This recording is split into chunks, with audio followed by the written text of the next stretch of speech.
Hi, welcome to the Quantum Leap podcast. This is Matt Dale, and I'm continuing my deep dive into the innovation comic range by talking today to Ted Slampyak, also known as Ted Kinyak. Ted, thank you so much for joining us. Welcome to the show. Thank you so much, Matt. I'm thrilled to be here. We're thrilled to have you, and that's an interesting couple of names. Can you? What should I be calling you today? What would you prefer? Yeah, whatever you just. I usually just stick with Ted because that's a constant. Well, yes. I was born Ted Slampyak, and most of my comics work is under Slampyak. Most of my professional work.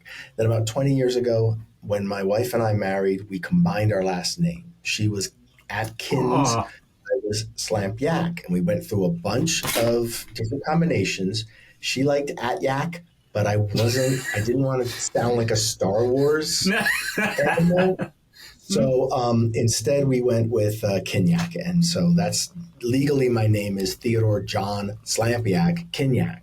I left the Slampyak in there in case checks came in under my old name, I could still cash them. So it's legally Ted Kinyak, but people know me as Slampyak. Sometimes it's Ted parentheses Slampyak Kinyak. So just stick with Ted. Let's go with Ted. But yes. Thank you for my cat is now showing an interest. This is the level of interest you've got just over your name, and we haven't even started talking about anything yet. Yeah. So you wrote half of one of the issues of the main range comic book, Sarah's Got a Gun, and also the parody comic. And there's not that much in the way of parodies out there of Quantum Leap. So the full-length parody comic, Quantum Creep.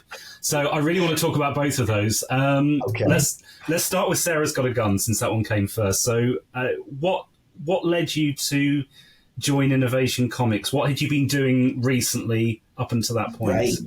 Right. Well,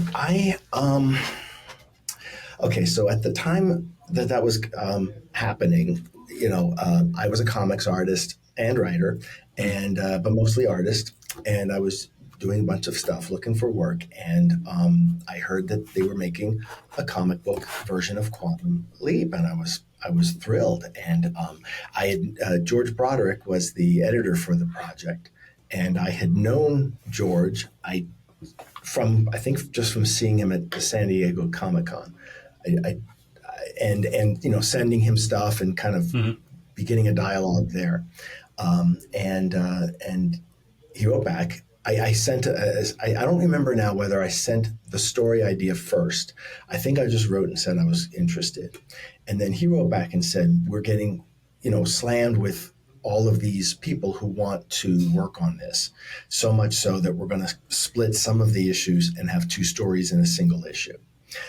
And he said, we have so many artists online, lining up to do this. And we saw you were interested in writing as well as drawing. Would you like to write a story and not draw it? And I'd never done that. I've always written my own artwork or drawn other people's writing. So I was like, well, sure, this will be fun. And, to date, it's still the only story that I've written for comics that I haven't drawn.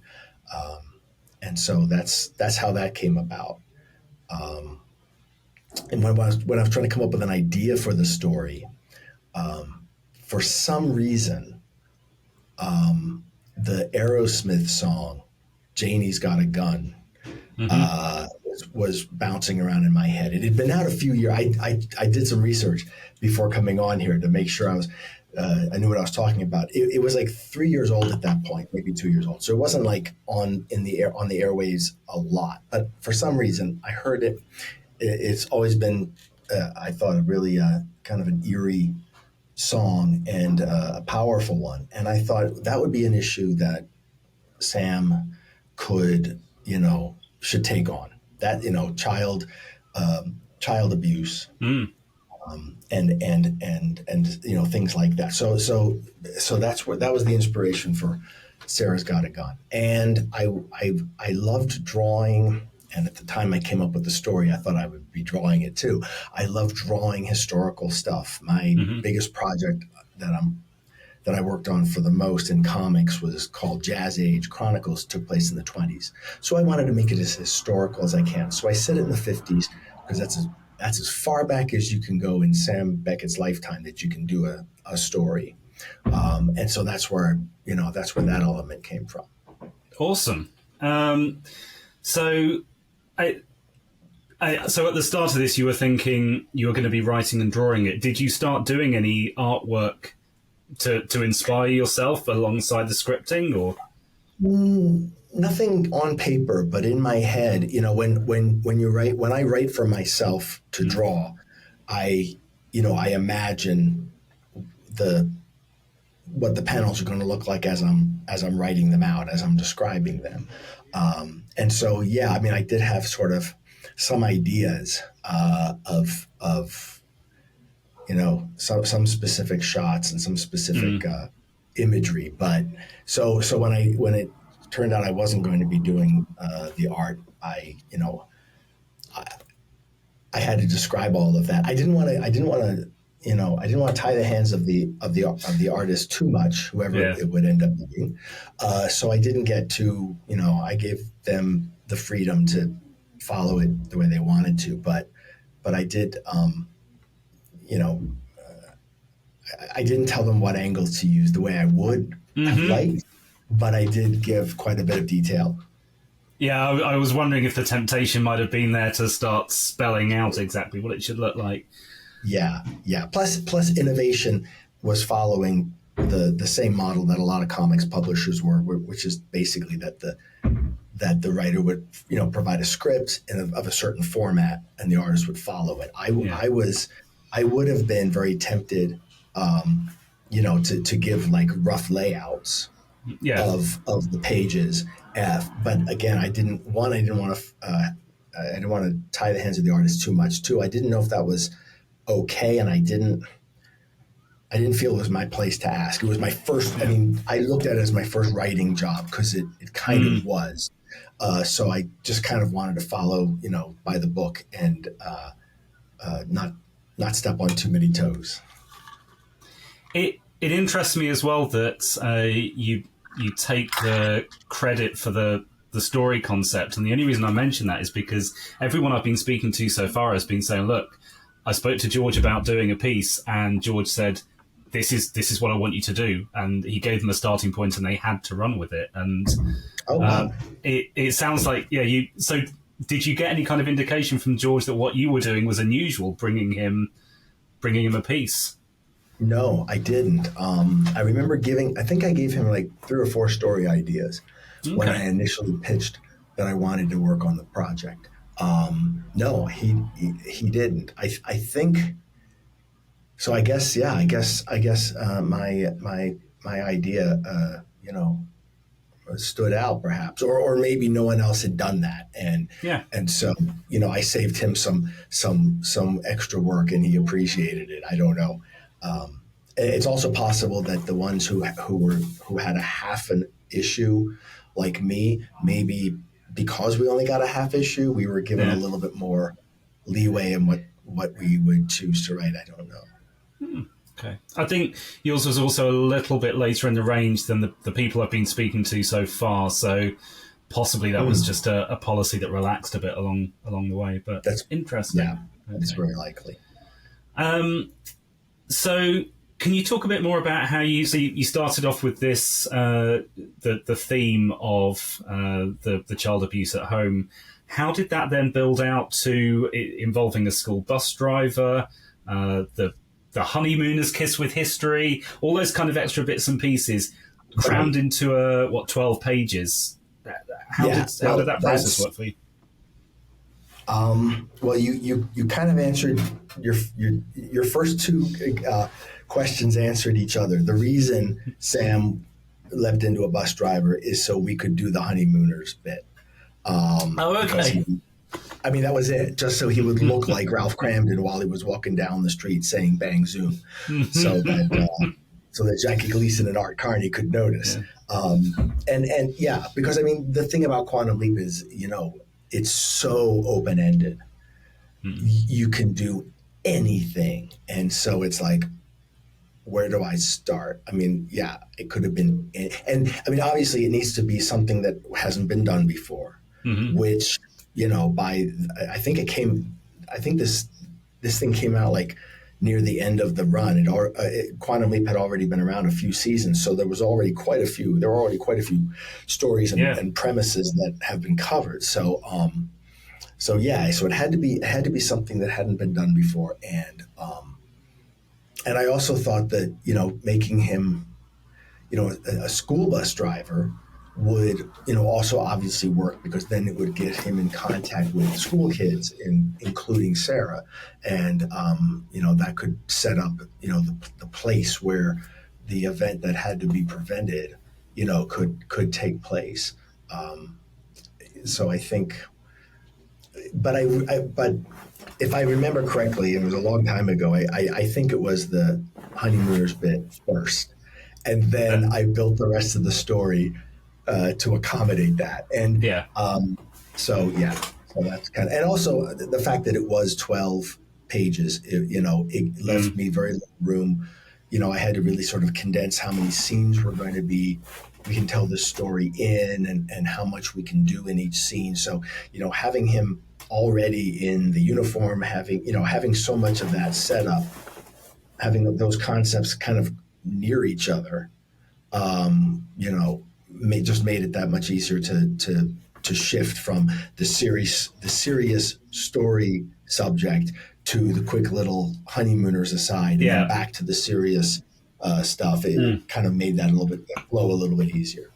Yeah. And so that was towards the end of Quantum Leap, and towards the back half of the comic book run. If innovation hadn't folded soon after, was there any thought to you going back and doing a second storyline? Would you have liked to have proposed one of those other pitches that never happened? Absolutely. Yeah, I definitely would have. And I do believe, I mean, it's so long ago, I do believe George had talked about the prospect of a second season, if you will. Yeah. And the possibility of my being able to write or draw for that second season. But yeah, it was not to be. And so I'm not sure, I don't know how well the books sold back in the 80s and early 90s. There was just a flood of material on the market, and it's and knockoff. What's the word?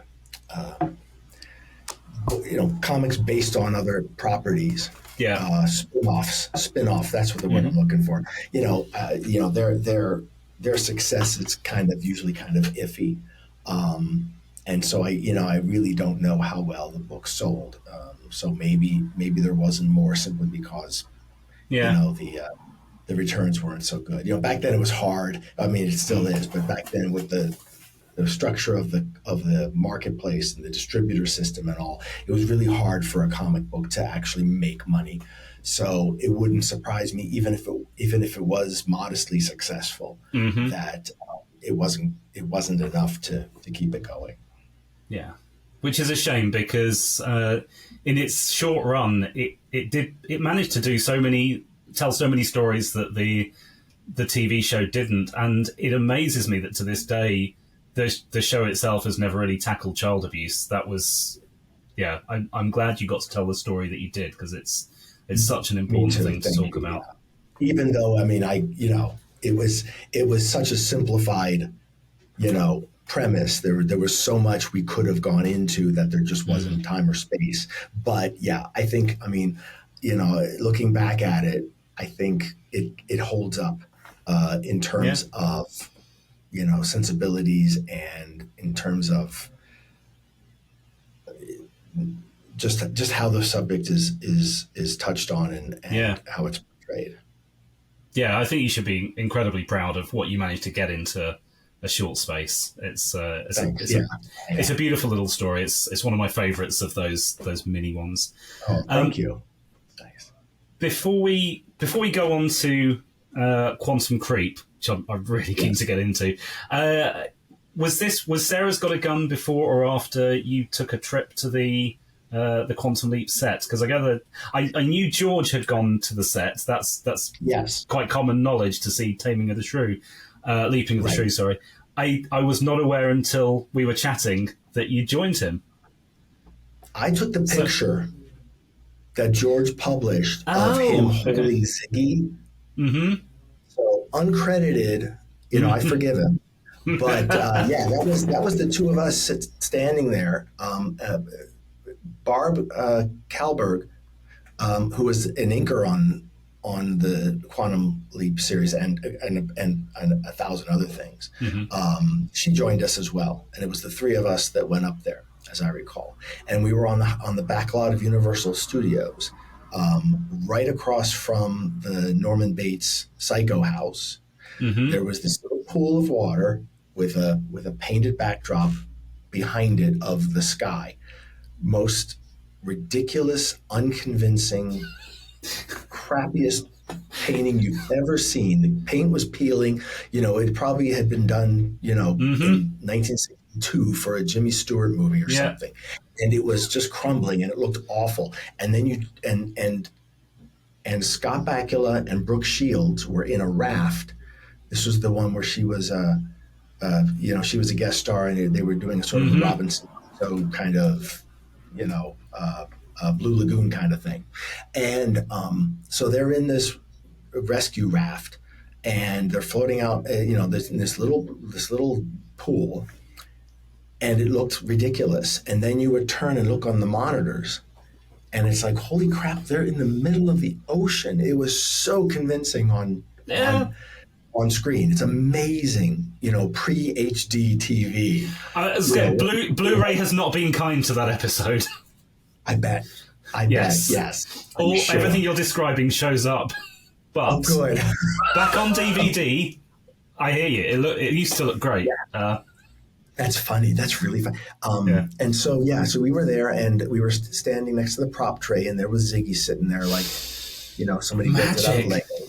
And it was amazing. It was amazing. And so, And then when they were done, they came out, and we got to meet Scott Bakula and shook his hand. He invited us to lunch at their little bivouac, which was amazing. Mm-hmm. And Dean Stockwell ate lunch with his mom on set, and it was such a fun family. It felt like a family. And I've been, I've done storyboards for years. I did storyboards for Breaking Bad and a bunch of other productions here in New Mexico, where I live. And so I've gotten very familiar with what it's like to be on the set, during lunch and stuff. And again, a good production can just tell that everyone's just comfortable around each other. And that was the atmosphere. And it was wonderful. It was like being invited to someone's family, Sunday get together at a big table. And it was great. And Scott was, very polite, listening to us talk about working on the comics. He was asking us a lot of questions. He seemed as curious about the comic book as we were about the TV production aspect of it. And it was wonderful. It was and it was during the Comic-Con. It was one year during San Diego Comic-Con, because I didn't live in California. I lived at the time in Pennsylvania, but I was out there, and George had said, hey, why don't you, I'm going out on the set of Quantum Leap. You're working on the comic. Why not, come out with me? And I'm like, well, twist my arm. Okay. And it was amazing. Oh, another thing I remember, between takes, they would allow the tour buses to go, those little tram cars that would ride and take people through a backlot tour. We had so much fun. They would stop over by the Norman Bates house, and you could hear the announcer telling them about the Norman Bates, and then they would mention that the show was Quantum Leap was being produced on your left or on your right, and everyone would look over. And if we looked over and waved, I mean, we were just visitors, right? Yeah. We would look over and wave. Every hand on that tram would wave back. Every hand. And we were joking that like half of them would go back to Peoria and say, Scott Bakula waved to me. I saw Dean Stockwell waving at me. Like everyone's going, because we were like, we were like 100 yards away. They could barely see anything. It was so you much made fun. some people's lives. That's probably a story they're still dining out on. It's all thanks to you. I hope they never hear this podcast and know the truth. Yeah. I hope they always think that they had that connection. Absolutely. Cool. It was amazing. That was an incredible fringe benefit to being able to write for the comic, is to be able to go out there and meet Scott Bakula and all the production crew. It was wonderful. Yeah, I bet. And that's so that would have been I guess summer '92, and then at some point in '93. So you'll have to help me connect the dots here. You do this work for Parody Press, Quantum Creep. Yes. Tell me about that. How did that come about? Well, what's really funny is, until I mentioned it to you when we were messaging back and forth before the interview, I'd kind of forgotten that I did it. Like when I did it, I didn't think about it. The two were so completely separate to me in my mind. I never. They were just two separate projects. Nat Gertler, who wrote The Quantum Creep, had written a bunch of parodies for Parody Press, and they were just kind of knocking them out, churn and burn kind of a thing. Back then, the first issue of almost any comic was bound to make at least a little bit of money, because retailers wouldn't know if it would be a successful book, but it's a first issue. So first issues sell well. So, and so there would be a lot of one-shot parodies, and Nat was going to do it. He eventually went on to found About Comics, which has published some amazing work from Neil Gaiman and Scott McCloud, and he did 24-hour comics, and he's reprinted a lot of legacy editions of books, of important books. He's done a lot of great stuff. Back then, he was this writer, just kind of getting ideas out there. And he came up with the idea of Quantum Creep, and he was a friend of mine, and he said, would you like to draw this? And I was like, okay, it's a comic, it's a Quantum Leap parody, and they're offering me a page rate. It wasn't much of one, but I was like, why not? So I agreed to do it, and it was a lot of fun. It's a weird book. I just watched, before this interview, a podcast of two women slamming the book for its racism, its sexism, its homophobia, which I think Nat would be pleased with, because it's the anti-Scott Beck, it's the anti-Sam Beckett. The premise was, as good as Sam Beckett was, Scumm Buckett, as his name is in the comic, is bad. Yeah. And he's just horrible. And that was kind of the point of a lot of the jokes. But it also has some funny Back to the Future jokes and some subtle, Al was always wearing these kind of wild and bright, flashy outfits. So I kind of pushed it a little. I had him dressed as the Sixth Doctor from Doctor Who also had a bright, flashy outfit. I had fun with the book. I had a lot of fun with the book, putting in little time travel details and references. And I really I was very proud of my likenesses, my Scott Bakula and Dean Stockwell caricatures. I thought most of those drawings that I did were pretty spot on, and I was very proud of that. I really liked how I simplified their faces but kept their essence. That was fun for me. That was basically, for me, that was like the most fun part of drawing it. And it was kind of like me being able, obviously it was the anti-Quantum Leap, but it was kind of my consolation prize that I wasn't able to draw the Quantum Leap comic book, but I was able to draw this. And I think the art turned out pretty good. So I'm really happy with that part of it. Yeah, I think you should be. And I'm interested. Is it a little easier to do caricatures and make them recognizable, where in the main range the artists were trying to be true to life, and you have someone like Scott Bakula who's got quite an everyman face? I assume that's a bit of a challenge, whereas you could push those a little bit. Did that make the job a bit easier? Probably. Or just Probably. different? I don't know. I think, the exaggeration that I did for the parody was pretty subtle. I think most of those drawings I could have done for the main for the Quantum Leap comic book, and I think it would have fit. I just probably would have toned down a little bit Scott's nose.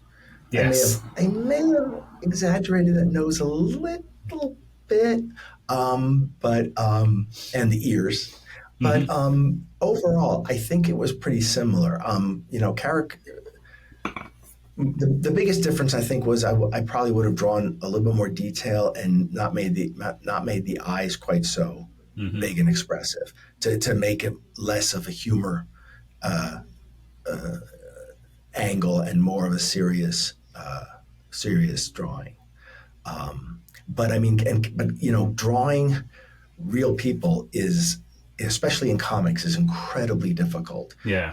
And you can tell that. You can pick up any Star Trek comic and see, it's mostly because comics have a very quick deadline, and the artist has to get the work done right away, and yet the likenesses have to be, true in every shot. And when you're drawing Peter Parker or some other character that's not based on an actual actor, you have a lot more leeway, and you can draw in kind of your own style and give it Peter Parker's hair, and that's okay. That'll pass for Peter Parker, and then you can just draw your normal way. But when you're drawing a specific person, you have to find where your style and their likeness meet, so that you can do it consistently and it doesn't feel awkward.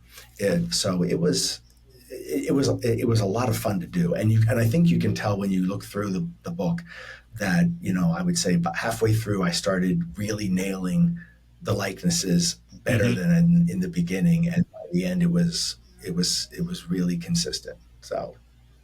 And I think it shows, you mentioned it was fun to do, you said that a couple of times, and I think that really shows, for me, the second half of the book, when it effectively turns into a bit more of a Back to the Future parody than a Quantum Leap parody. Yes. It's sort of doing both.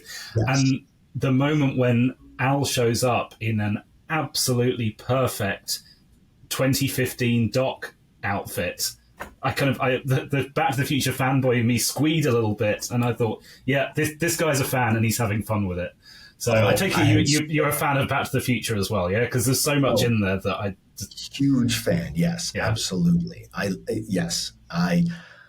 It's funny too, because I look back at that and I'm like, 92, the internet was barely up and barely around. I'm not even sure where I got the references for all of that. I didn't really have any Back to the Future books or anything, but somewhere, maybe the internet, I could find pictures online. I don't remember now, but yeah, I mean, I absolutely loved and still love those movies. I took my 9-year-old last year to see the original. It was showing in a movie theater all summer. They had kids, movies that are kid friendly for, and they loved it. They had a great time, and which felt great. Yeah, I mean, huge Doctor Who fan, huge Back to the Future fan, and yeah, I really enjoyed putting in as many references and making as many likenesses, as I could. It was a lot of fun. Did Nat throw any of that your way, or was that more of a co-creation thing anyway? Did you say, look, can we do some Back to the Future stuff here, because I want an excuse to draw this? The Back to the Future. Well, Nat already knew he was doing Back to the Future. Yeah. But yeah, I mean, I think there were definitely a few moments. He was always, he did it with a full script, and it wasn't, so he kind of said, but after he sent me the script, yeah, I would often say, hey, we could change this line to make it more like that one line in the movie, or whatever. And he gave me full, creative freedom on camera angles and things like that. So I was able to kind of really, add my vision to those elements. But a lot of the little asides and stuff Nat had written into the story. The whole comic is basically a series of asides when you look at it. It really doesn't add up to much. It's a fun little romp. It's weird, but it's kind of like Airplane. Just throw in a lot of one-liners and a lot of funny little references when you can, and just have fun with it. And that's what we did. And so it was a whole lot of fun to draw, and it was just silly. And the output was a lot of fun to read, and it's a very enjoyable book. I'm glad to hear that. So look, I've had a great time hearing about Sarah's Got a Gun, Quantum Creep, and your time getting to share some space with Brooke Shields. What can you tell me about what you're up to at the moment, and where the listeners and the viewers can find your work? Well, I'm not drawing comics these days, sad to say. Occasionally I do some here and there.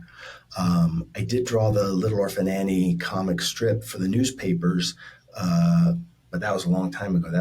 That ended 2011, I think. And since then, I've been doing storyboards for a lot of TV shows and movies.